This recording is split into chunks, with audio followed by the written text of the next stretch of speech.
Hello chaps, welcome once again to John Robson Guitar Tuition. As always, I do hope you're well. Today's little video is all about finding your way around the neck with the pentatonic scale. Many people learn the 5 basic pentatonic boxes and then kind of struggle to put them into action and to make them sound musical. And if that's you, then hopefully this video here will give you some insight into what you need to be doing with them. You'll also, from this video, hopefully learn a couple of little tricks on how to start memorizing where the notes are on the neck of the guitar and how to move from one pentatonic scale to another as you change with the chord sequence or the individual chords that are going past. So let's get started by looking at the E minor G major pentatonic and a couple of things we can do with that. Okay then, here is position number 1 of the E minor G major pentatonic scale. I'm sure we're all familiar with this one. All I want you to do now is to move up 5 frets. So we're beginning at the 5th fret now and play pattern number 3. This is also G major, E minor pentatonic scale. And this is a basic rule. Pattern number 3 of any pentatonic scale is always going to begin 5 frets above wherever pattern number 1 begins. Now let's go back to pattern number 1 again. This time we're an octave higher, up at the 12th fret. And this time I want you to move down 5 frets. Okay, so we're going to be going down to the 7th fret, where we will play position or pattern number 4 of the pentatonic scale. Once again, this is still the E minor G major pentatonic. And this is because position number 4 of any pentatonic scale is always 5 frets below wherever position number 1 begins. So if we add all of this together, here's position number 1, back down at the open strings, and then we move up 5 frets and go to position number 3.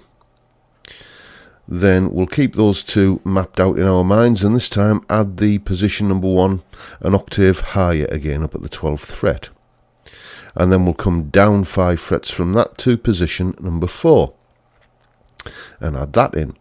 And you can see that this effectively covers the entire fretboard, and as if by magic, positions number 2 and number 5 appear without you having to do any work whatsoever to find them.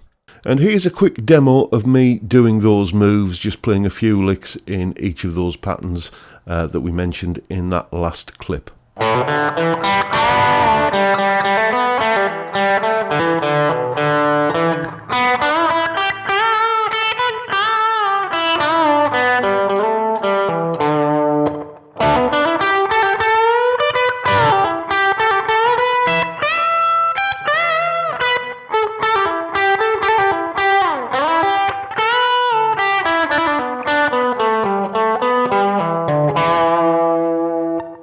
Okay, so now let's expand on that knowledge and see how we can start to remember where the notes are on the neck and move from scale to scale. Okay then, if you've been paying attention to the scale patterns we've been looking at on screen, you will by now know that the notes in the E minor G major pentatonic scale are E, G, A, B and D.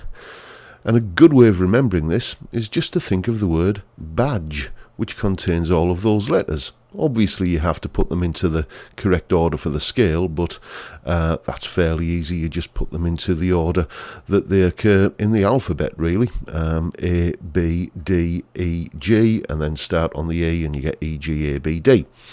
Right. This is a big help when memorizing note locations on the neck, as I shall now demonstrate. Okay, so we know that the notes in the E minor or G major pentatonic spell the word badge. And all you've got to do then is rearrange those letters in that word into scale order, and you get E, G, A, B, D. And then comes the realisation that the notes always occur in that order when you're playing a scale pattern. So, for example, if we were to take position number 4 of the E minor G major pentatonic scale, as we've seen, that begins at the 7th fret. There it is there. Now, as long as you know that that note is a B, and most people do seem to know the 6th string note locations pretty well, because that's the string where you locate your bar chords and stuff on. Okay, then that's a B note. We can take that for granted. Then all we got to do is map through the rest of the scale pattern, going through that E, G, A, B, D, E, G, A, B, D order.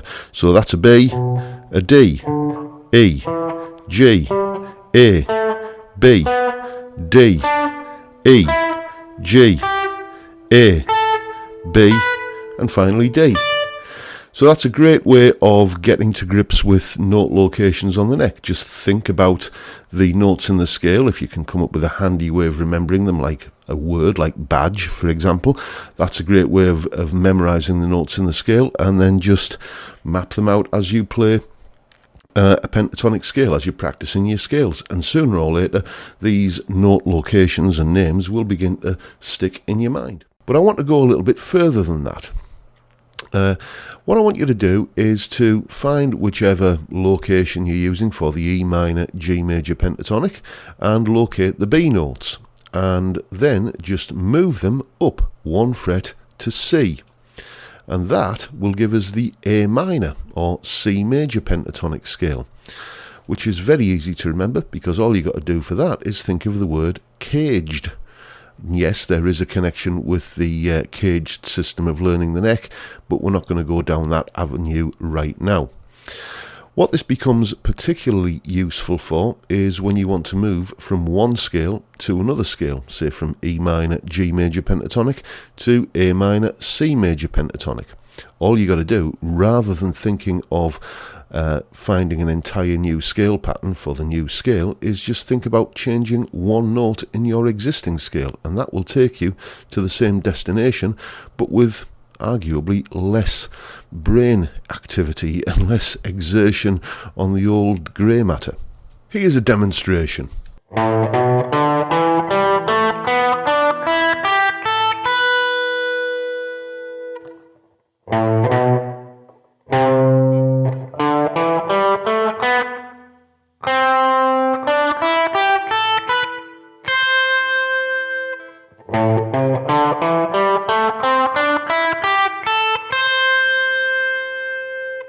And of course, you can apply that up 5 frets, down 5 frets to patterns 3 and 4 that we looked at earlier to the A minor C major pentatonic scale too.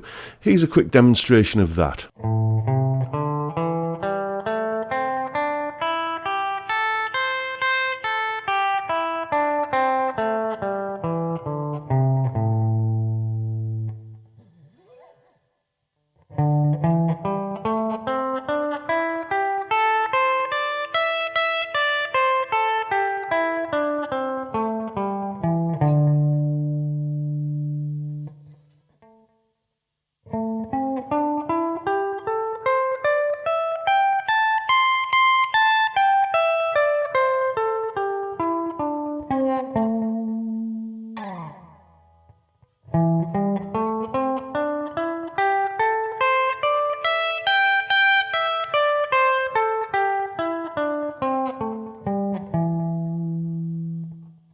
Okay, so here's a solo where I move around the neck using both the G major, E minor and C major, A minor pentatonic scales as the chord sequence changes underneath what I'm doing, and I'm using that plus and minus 5 kind of thing in both scales, and hopefully you can see from the on-screen scale patterns exactly what I'm doing.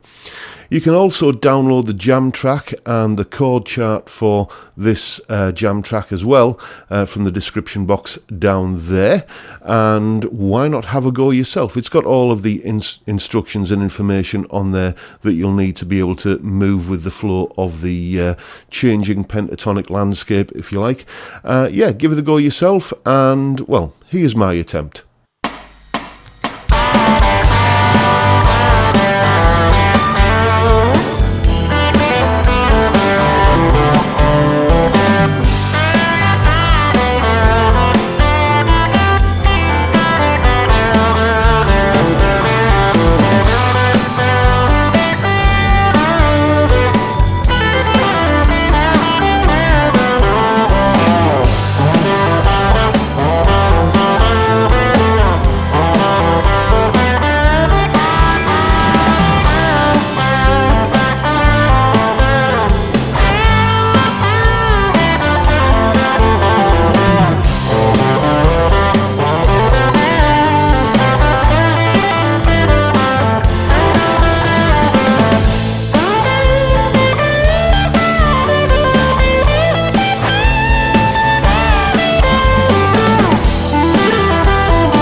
So there you have it. I hope you found that useful, informative, and maybe a little bit inspiring in your quest to conquer the pentatonic scales and learn the neck a little bit better.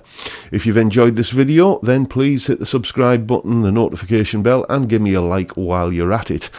And I will also just mention, of course, at the moment that I have a course on sale on the Udemy tuition platform. It's called Making the Modes Easy. You can get to it via that URL there, and the link is also in the description. And basically it does exactly what it says on the tin. It makes the modes nice and easy. It gets rid of all of that techno-babble, complicated jargon, and explains it all in plain, clear English, hopefully in a way that's going to make sense to you. You get close-up solos, you get tabs of the solos, as I say, you get all the explanations, you get loads and loads of jam tracks, and yeah, by the time you've worked your way through this course, you will be quite the modal expert, I promise you. So check it out if you're interested in going down the modal route, and if you would prefer some tailored one-to-one guitar tuition in person, as it were, then get in touch with me via the details at the end of this video. If you live on Teesside, where today the sun is shining on the northeast coast of England, you can come along for a face-to-face lesson, or wherever else you are in the world, you can have a lesson via Skype, and whichever way you do it, your first lesson is of course free. And so, you know, what have you got to lose? And with that, I'll bid you all a good day, say thank you for watching, and I look forward to seeing you all again next time around. Bye for now, folks.